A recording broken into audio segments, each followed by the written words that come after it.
Hello, everyone. Welcome to the 77th episode of the Spiritual Brainstorm. Sorry. 77th episode of the Spiritual Brainstorm. In this video, I'd like to talk about this idea of the collective conscious as opposed to the collective unconscious.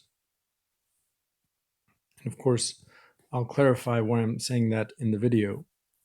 In one of my previous videos, I was sort of teasing that the world that we're actually evolving in right now, that we are conscious in, the reality that we see or perceive, is not fully there.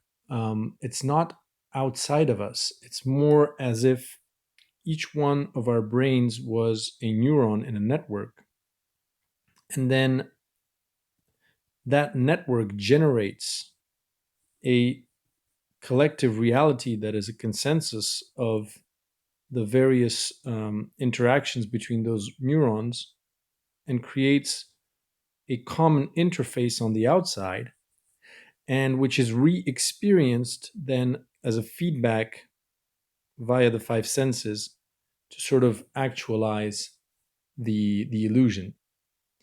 And in a very, very sophisticated manner, and with different layers of depth, where you have various beings, various consciousnesses that manipulate the various layers of that reality, of the common reality that we create, which are one layered on top of the other. And so, the unicellular organisms in the very room that you're in live in a completely different version of this planet than the version you're living in. You are just right now, from your perspective, you are sitting on the top layer, even though on top of us there is probably a higher layer, which is some people call it 5D Earth. And there is simply a sort of it is a hierarchy, but it's not hierarchy as in more powerful, less powerful, or something like that. It's just that there are certain rules as to the influence that each layer has on the sort of interface it generates, the world, the reality it sees and evolves in, and its power to manipulate its interface and how it reverberates into the and affects the other ones. Um, so in one of my previous videos, I asked a rhetorical question. Imagine if every single human is just one neuron, every single person's brain is just one neuron in the brain of a being that is conscious, that has a consciousness of its own, that emerges from the interactions between 7 billion humans. Just like we have billions and billions of neurons inside our brain, which are individual cells, and yet they do generate still a sense of unique identity, of oneness. You don't think of yourself as 80 or 90 billion individual neurons that somehow merge to form your identity and your sense of self. You feel like you are just one person and not 86 billion individuals. And so the question is, imagine that being, and imagine that being is conscious. What would that being's perception of reality is? What reality would it see through us as neurons inside its brain? And that is $1 million question. And I have a proposal to make, basically. So, based on this assumption that there is no outside, the Our own illusion here that we've created has been refined over billions of years through the evolution of the living cell upward for 2 billion years, basically.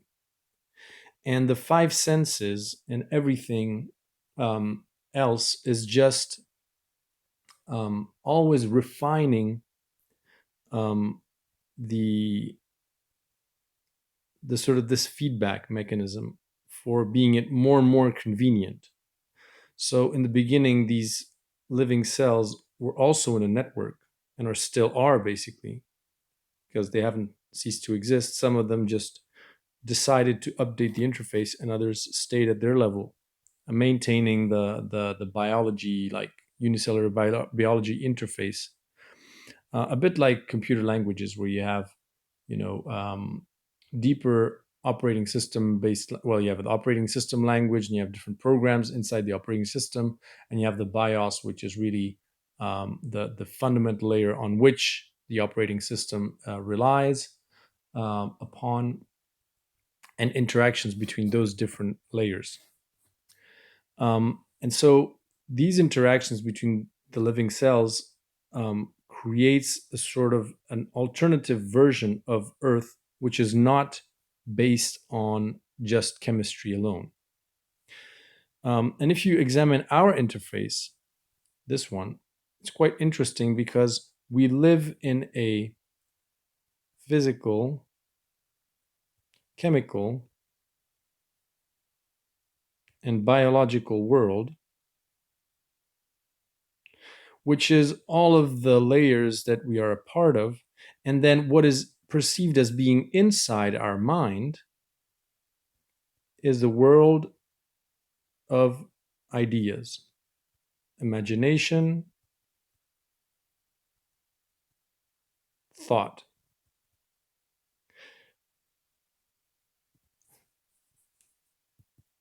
Thoughts are contained in our minds. At least that's how we perceive it. We don't perceive them as outside, as an actual embodiment. And the people that are mediums or that can communicate with spirits are actually on the brink of this other interface, because what they when they say that they see with the third eye and all of that stuff, spirits, it is simply that they have updated their interface to see on the outside the next level beyond biology, which is the world of thought. And so how would a collective consciousness, except as opposed to the collective unconscious, here's the collective conscious. It means that the being that we are just the cells of suddenly becomes conscious of itself, which is a bit like the baby, basically, before birth. It has its eyes closed, its five senses are only working, a tiny bit, and can hear things, it can see colors, but very, very basic. And upon birth, it really opens its eyes, its five senses, in a world that is completely mysterious to it.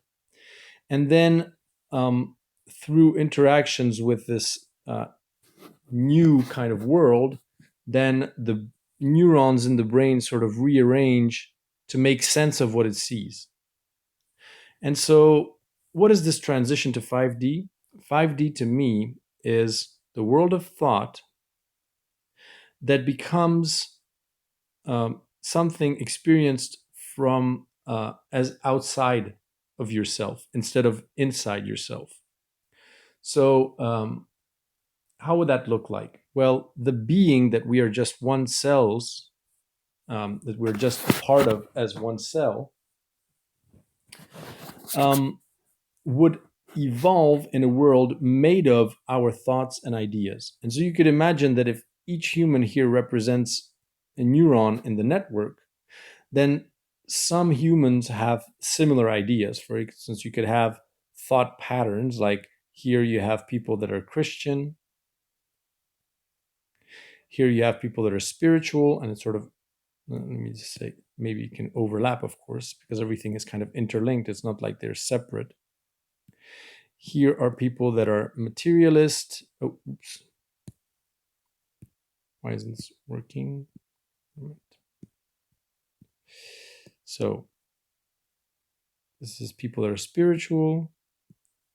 Here are people that are materialistic, but some of them, of course, are still believers in faith or something. Then you have people that are Muslim. Then you have people that are, let's say, what else? Maybe people that are believe in democracy. And all of these thought forms, thought patterns that are common to people. um, you could imagine that the world that this being made of all of us would sort of open its eyes into would be those ideas, those thoughts projected as a sort of an outside experience, as if they were embodied by a person. And this being would start interacting with an embodiment of the Christian God, the embodiment of Jesus. For instance, let's say this is Jesus, and it would also materialize it would give it a form on the outside that it can interact with. And via this interaction with the outside, it rearranges and makes sense of, in an orderly kind of fashion, the connections between the neurons to create something that makes sense. Just like a baby, basically, before it's born, and when it's born, the world that it opens its eyes to is completely mysterious and new. It doesn't even know how to grab a toy. It doesn't know how to move around. It doesn't know. It just knows about survival, and that's basically it. And then it sort of starts to make sense of the what it thinks is an outside world, when in fact it's something that is inside, projected outside.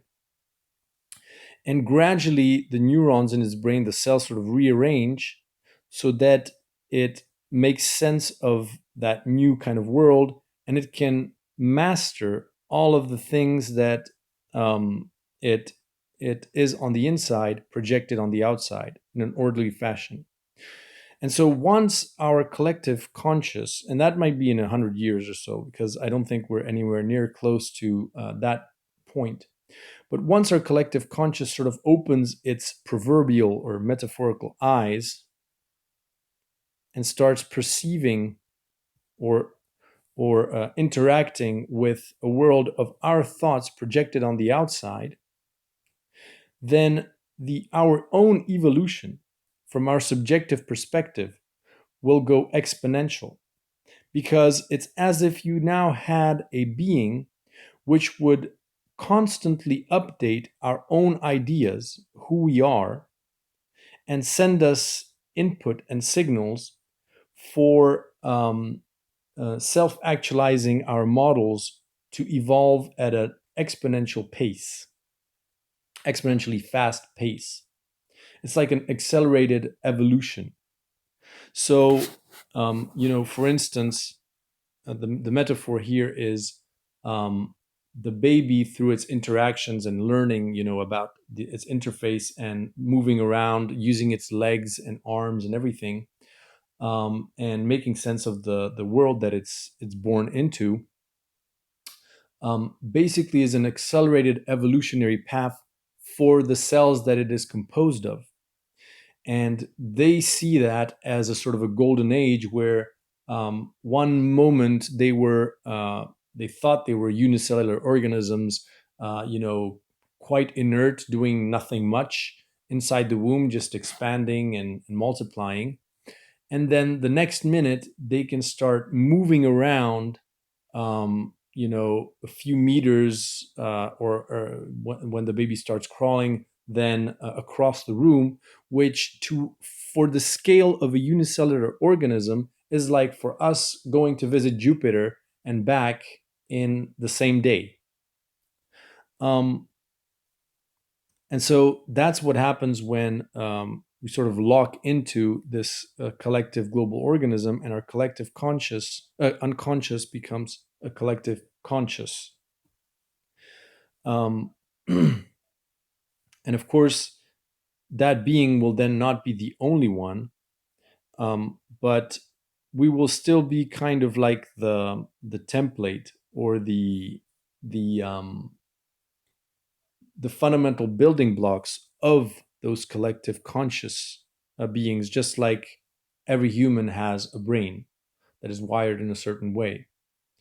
um, and you can think of these collective conscious beings as, different civilizations like Pleiadians, Arcturians,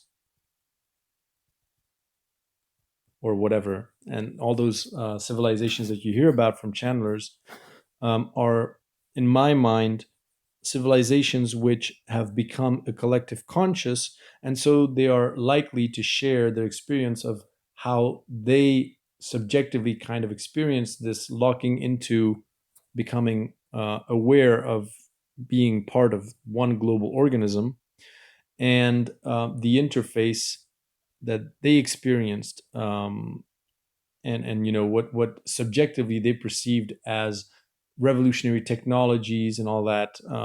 But ultimately, it's not really about technologies. It's not about, that's the form that the cells give to the experience, or that process of basically the world of thought being now on the outside, and um, ideas being able to interact with each other in a more visual and direct way, where you can sort of order them and make an orderly kind of thing, and sort of, really interact with them almost physically, almost as if they were physical. And that greatly accelerates the evolution of those ideas. But then, from the perspective of the constitutive parts, it manifests itself in the form that is limited to their own interface, which does not exceed, which has its limits. Like, even if we have a third eye, even if we have, the crown chakra and all those things, we will never see the same interface as the collective conscious. We'll just, you know gain a tiny little glimpse into the world of thought, like a sort of an augmented reality thing, where you see things, like most people say that that's how they describe when they see a spirit or whatever. They really see it as a kind of an augmented reality kind of experience, where they're semi-transparent, or um, not fully material in the experience. And that's, it's normal, because once we lock in as a global organism, then um, the experience, I mean, the interface, our interface will change slightly. Of course, it's normal, but the experience will be absolutely crazy. And one other thing that is important to remember is that, if I say the world of thought or the world of ideas, it looks like it's not physical, not real, not material. But from the point of chemistry, like from the point of view of a amino acid or a protein, you could say that from their subjective perspective, the world of biology that we evolve in right here is kind of like their version of the world of ideas or thought that doesn't exist at their level of reality. It's just inconceivable for them. The kind of interactions that we see here, all the objects that you have around your room, none of these objects can exist or can emerge from just a world with chemistry in it. There are no chemical reactions, for instance, that lead to the emergence of like a statue of Buddha, meditating. Um, I'm terrible at drawing, but I mean, like, there's no chemical process, no chemical reaction which will randomly happen in such a way to form spontaneously the form of Beethoven's bust or something, or Mozart's face or something. It will never happen. And so the equivalent, I mean, you can imagine that chemicals are kind of inside, they're dreaming about biology. That is their thoughts. Just like our thoughts right now, our imagination is seems abstract to us. It seems like it's non-tangible, non-physical, not real. But it's actually very real, at another level of reality from this perspective, from the collective conscious perspective. And like I said, once we lock into becoming a global organism, the rearranging our of our links to each other happens exponentially, much faster than this process where you have individual humans, for instance, that have to self actualize by interacting with each other all the time and exchanging information, like by talking to each other. Imagine a world where simply this collective conscious interacts with the physical, like almost like with Jesus, as if it were a real person on the outside, and then it sends a message simultaneously to all the people that hold on to that idea and actualizes what they think of him or whatever. And everybody receives a message from Jesus saying, actually, you're thinking this about me, but I'm really this, and this belief about me is not really true, and blah blah blah. And you get that through this, sixth sense or third eye,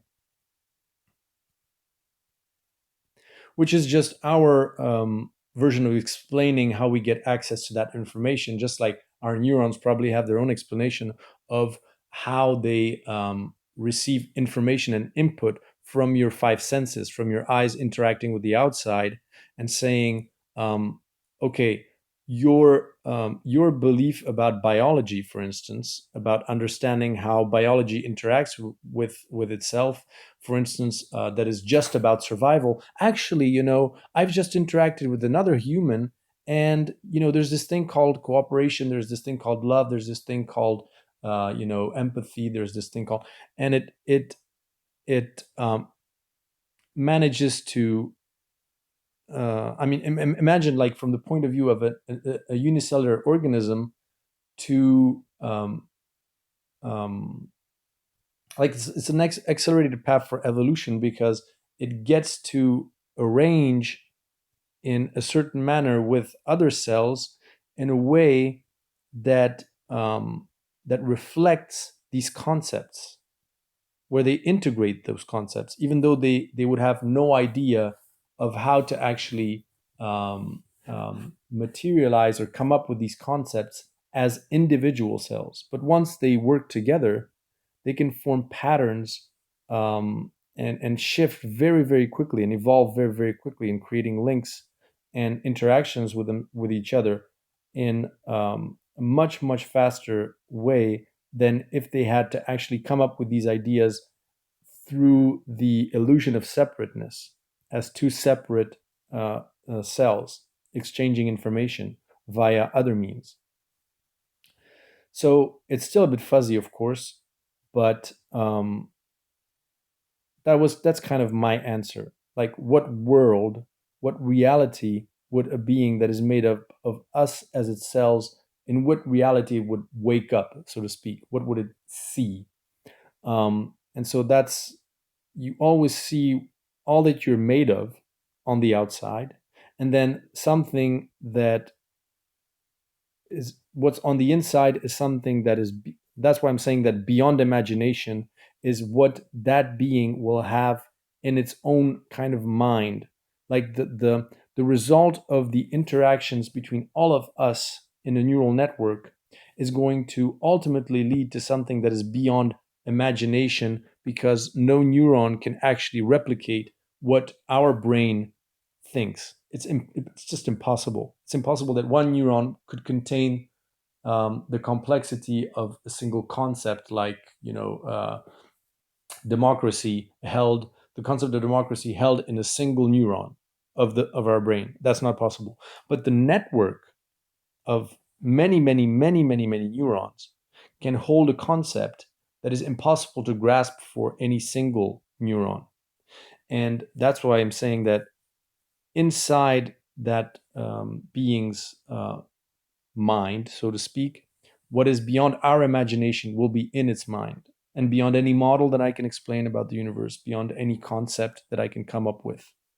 But the world of thought, what we are thinking, is what it's going to experience as its outside, as the world that it's going to evolve in and interact with.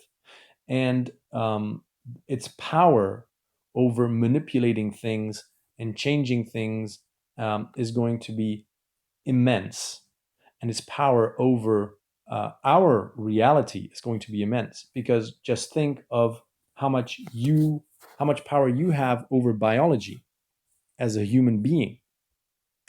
No living cell can decide to lift up a chair or to build a house. It's just impossible. Um, so yeah, so I guess that's sorry if it's a bit fuzzy, but I just had to do this video because I think it's really important, and for just making sense of this whole reality and model of the universe. So if you have any questions, feel free to ask, and I hope you found this interesting, and talk to you next time.